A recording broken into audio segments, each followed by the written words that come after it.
Hello and welcome to the Australian National University's Anzac Day Broadcast. Today, we remember wars that were fought, for the most part, on foreign shores. But let us begin here, by acknowledging a war of dispossession that raged the length and breadth of Australia. Because really, wherever we observe Anzac Day today, sovereignty of that land was never ceded. This always was, and it's always going to be, Aboriginal country. And we acknowledge the statement from the heart at Uluru, with its message of peace and reconciliation.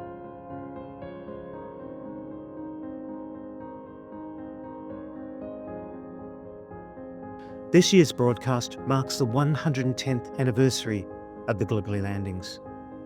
It's over a century since this boat, revered in the galleries of the Australian War Memorial, slid across the shingle of Anzac Cove. That day marked our nation's first major battle in the catastrophe we call the Great War. And the 25th of April is a date Australians have committed to memory. But there's another anniversary this particular moment shares. Within hours of the Gallipoli landings, what came to be known as the Armenian genocide began. Today, we explore the causes and the consequences of one of the greatest war crimes committed in the Great War. We acknowledge the role Australian soldiers played in protecting the lives of innocent civilians and the aid our country offered to displaced refugees. This is a story for today.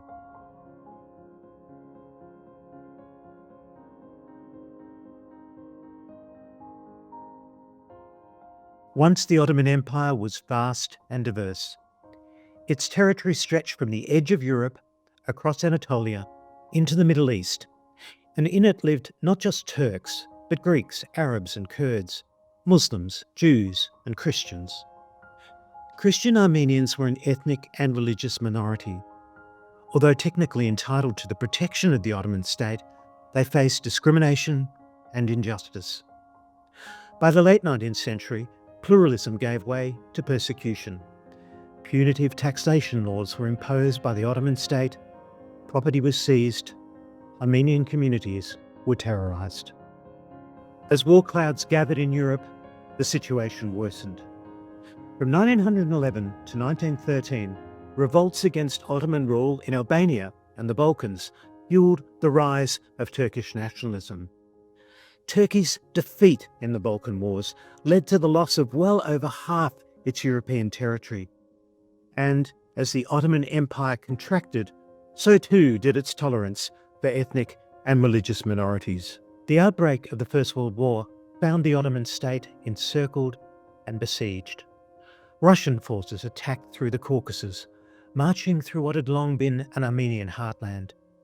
Allied navies tried to force the straits of the Dardanelles. In early 1915, the Ottoman army faced the single greatest disaster of the war. Ill-equipped and badly led troops were routed by the Russians in eastern Anatolia. Turkish casualties numbered over 60,000, and what was called Armenian treachery was blamed. Armenian soldiers in the Ottoman army were disarmed. Armenian citizens were forcibly deported from the war zones. And at around the same time, a defensive uprising in Van was brutally suppressed.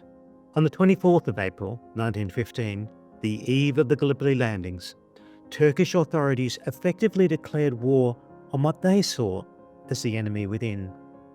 Some 230 Armenian intellectuals were rounded up in Constantinople, journalists and poets, priests and politicians. The crackdown was led by the Young Turk movement, military officers intent on a homogenous Turkish state. The men arrested would be labelled subversives, and some, though certainly not all, advocated armed resistance. But genocide makes no distinctions between the innocent and the so-called guilty. Most of those taken would perish in the months to follow. The genocide quickly developed a momentum all of its own. First came the forced removal of Armenian communities from any province close to the front lines. Then a program of empire-wide deportations, akin to what we'd call today ethnic cleansing. Throughout the summer and autumn of 1915, men, women and children were evicted from their homes. Men capable of bearing arms faced summary execution. The remainder often marched in convoys through the valleys and mountains of eastern Anatolia. Mass deportations varied from one province to another. Overseen by civil and military officials, it was carried out by road and rail alike. But deportees faced death by starvation and exposure, along with a systematic campaign of rape and murder and robbery, carried out by special units as well as bandits and militia. Survivors who reached the deserts of Syria would languish in concentration camps. Many starved to death there. At a conservative estimate, somewhere between 600,000 and 1 million Armenians died, and those who survived were often forced to convert to Islam. The Armenian genocide shattered lives and tore apart the fabric of a once cosmopolitan and pluralistic empire. But amidst the cruelty and the repression, there was also a valiant voice of conscience. Many Muslims defended their Christian neighbours. Some Ottoman officials even denied orders to deport and murder their Armenian citizens. Nor were the Armenians the only victims of the xenophobic nationalism unleashed by the war. Pontic Greeks, Assyrians and others also faced the ravages of ethnic cleansing. And we acknowledge the pain and the suffering the Great War visited upon Turkey. As in every war, children numbered high amongst the casualties. What's all this got to do with Anzac? A great deal, really. C.W. Bean was Australia's official war correspondent and in many ways the architect of the Anzac legend. In 1915, Bean served alongside Australian troops in the trenches of Gallipoli. In 1919, he returned to Turkey to oversee the creation of the Anzac cemeteries. Bean styled this his Gallipoli mission. As he roamed the ridges of Surrey Bear and retraced the old trench lines, he gathered up the relics that would fill the galleries of Australia's war memorials. Bean was more than just a war correspondent. He was an astute observer of the disintegration of the Ottoman Empire in the aftermath of war, and his testimony bears witness to the Armenian genocide. Of course, he didn't use that term. The word genocide was first coined by the Jewish lawyer and intellectual Raphael Lemkin in 1942, and it was sometime after that that it entered popular usage. But Bean was an Oxford graduate and a man who knew the power and the purpose of language. In his book, Gallipoli Mission, he wrote of the Ottoman state's intention to, and I quote, eliminate the Armenians. His treasured Oxford dictionary defines elimination as the process of getting rid of something completely. Another way, perhaps, of saying genocide. Why should we remember the Armenian genocide? And why should it be remembered here, in a memorial charged to commemorate the service and the sacrifice of Australians? Remembering Armenia acts as a kind of counterbalance to what's become, over time, an abiding mythology. Anzac was never just about Australia, or New Zealand for that matter. At Anzac, Australians fought alongside Sikhs and Gurkhas. A contingent of the Royal Marines held Queen's Post in April. The 7th Gloucesters fought and died at Chunuk Bair, as did the Fernleaves. In fact, in the Gallipoli campaign, French, British and Senegalese casualties were tens of thousands more than our own. So this was a global war. It straddled continents. It was fought by warring empires. And Australia's enemy in 1915 wasn't just the Turks. The Ottoman army was as complex and as diverse as the empire that fielded it. Its ranks included Greeks, Arabs, Kurds, and, as we've seen, Armenians. Acknowledging the Armenian genocide signals a more nuanced and inclusive understanding of a battle claimed by some to mark the birth of the nation. But it also makes another very, very important point. soldiers are not the only ones to suffer and to die. In this age of total war, civilians also number amongst the casualties. Today we've seen refugees flee their homes, the bombing of schools and hospitals, the forced relocation of innocent civilians. All this, one could argue, was anticipated by the Armenian genocide. There's another reason I'd like to suggest, and one perhaps you haven't expected. Courage is a word we often associate with Australians in the Great War. Today, let us also speak of compassion. It's not just that Anzacs captured by the Ottoman army were treated by Armenian doctors. Their skill and humanity saved the lives of many. Nor the fact that Allied troops in the course of the war became what the Armenian historian Viken Babkinen has called accidental humanitarians. Australian troops shielded Armenian civilians from marauding militia. Light horsemen came to the aid of women and children. And back home, Australians rallied to the cause of Armenia. Money was raised to support refugees, to feed and to shelter the homeless. Tons of flour was carried on mercy ships abroad. Anzac bread, they called it. South Australians dispatched an ambulance. Stockpiles of clothing was shipped out from Melbourne and from Sydney. And on the outskirts of Beirut, Australians and New Zealanders worked together to form the Australasian Orphanage. By 1923, that Anzac initiative housed over 1,700 children, one of the largest institutions of its kind the world had ever seen.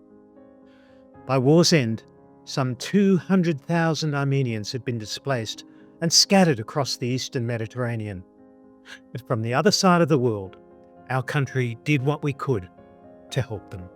The effort to aid Armenia has been described as one of the greatest humanitarian movements to emerge from the Great War.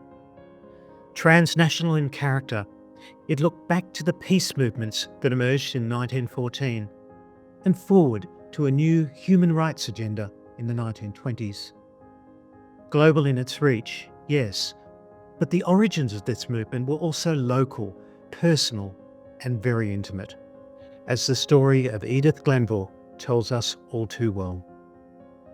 Edith's son Lee was one of the first Anzacs to volunteer, and he was one of the first to land on the beaches of Gallipoli.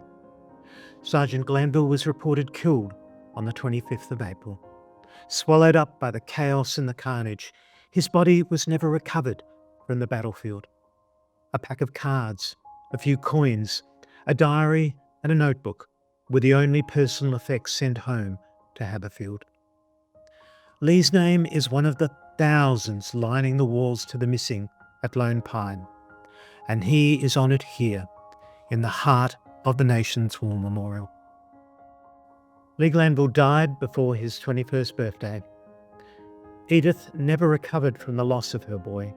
She faced a lifetime of grieving. Throughout the war, Edith threw herself into volunteer work. She sent comforts to the men of Lee's battalion. And at war's end, that immense emotional labour was directed towards the peace movement. Edith Glanville became a liaison officer with the League of Nations. She knew world peace would only come when nations set aside their ethnic, religious and racial differences. A remarkable woman, Edith toured the Middle East in the 1920s and 30s, helping to establish a string of orphanages for Armenian children.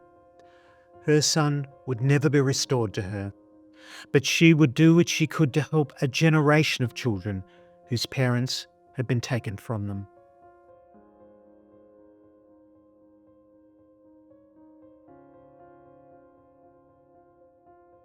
A feminist and internationalist, Edith Glanville's story invites us to widen the frame of Anzac remembrance. But there's yet another reason we should remember the Armenian genocide here, and one that deals with the origin and purpose of this place, its raison d'etre. This memorial is a sacred space, a site of ritual, reverence, reflection. Yes, but it is something else besides, isn't it? In C.W. Bean's founding conception, the Australian War Memorial, its library, its archives, its galleries would be a place of education, research and inquiry. It would foster interrogative history, not just consoling commemoration. All the major war museums across Europe feature the Armenian genocide in their galleries and collections. The Imperial War Museum in the heart of London, the Historiale straddling the Somme, in Flanders Fields Museum on the old Ypres salient, all address the genocide, often openly and critically. In the US, the National World War I Museum and Memorial hosts a genocide education project, a raft of resources that it's made freely available to all. From 2027, the history syllabus in New South Wales will include the mandatory study of Australia's civic action and humanitarian response during World War I. There are no such educational resources covering the Armenian genocide focused by the AWM. Here, the silence about that genocide is deafening.